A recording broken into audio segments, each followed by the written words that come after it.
ચતુર વેપારીઓ. એક ગામમાં કેટલાક વેપારીઓ રહેતા હતા. એમને માલ વેચવા જુદા જુદા સ્થળે જવું પડતું. એક વખત તેઓ માલ વેચવા જતા હતા ત્યારે ઘણું મોડું થઈ ગયું. એમને રાતના અંધારામાં જંગલમાંથી પસાર થવું પડ્યું. કેટલાક લૂંટારાઓએ એમને માલ લૂંટી લીધો. વેપારીઓ બહાદુર અને ચતુર હતા. એમણે એક યુક્તિ કરી. એમણે લૂંટારાઓને કહ્યું કે તેઓ ઘણા સારા કલાકાર છે. તેઓ એક સરસ નાટક કરીને એમનું મનોરંજન કરશે. લૂંટારાઓ નાટક જોવા બેસી ગયા. વેપારીઓએ નાટક શરૂ કર્યું.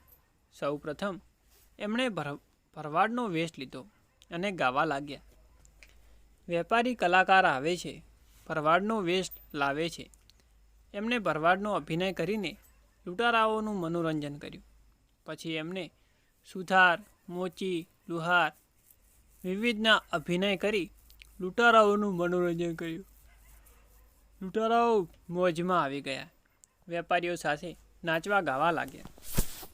પછી વેપારીઓએ ચોર પોલીસનું નાટક શરૂ કર્યું.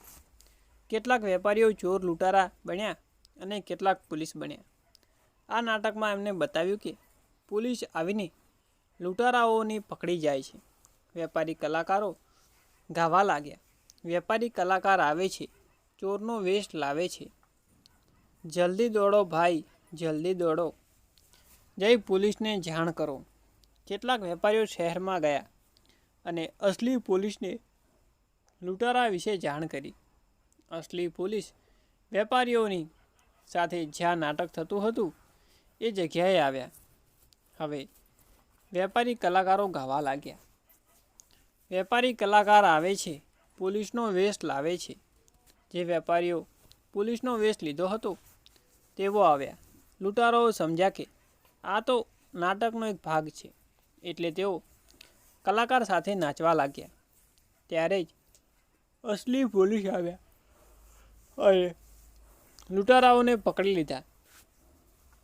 હજી પણ લૂંટારાઓ એમ જ માનતા હતા કે આ તો નાટકનો એક જ ભાગ છે. પોલીસ લૂંટારાઓને જેલમાં લઈ ગઈ અને વેપારીઓને એમનો માલ પાછો મળી ગયો.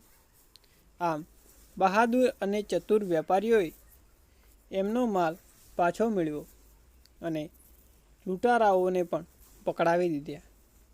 આપણે ગમે તેવી ખરાબ પરિસ્થિતિમાં, જેમ કે અહીં વેપારીઓ લૂંટાઈ ગયા, પણ ગભરાવું ન જોઈએ. આપણે બહાદુરીથી પરિસ્થિતિનો સામનો કરવો જોઈએ અને ચતુરાઈપૂર્વક સાચા નિર્ણય લેવા જોઈએ.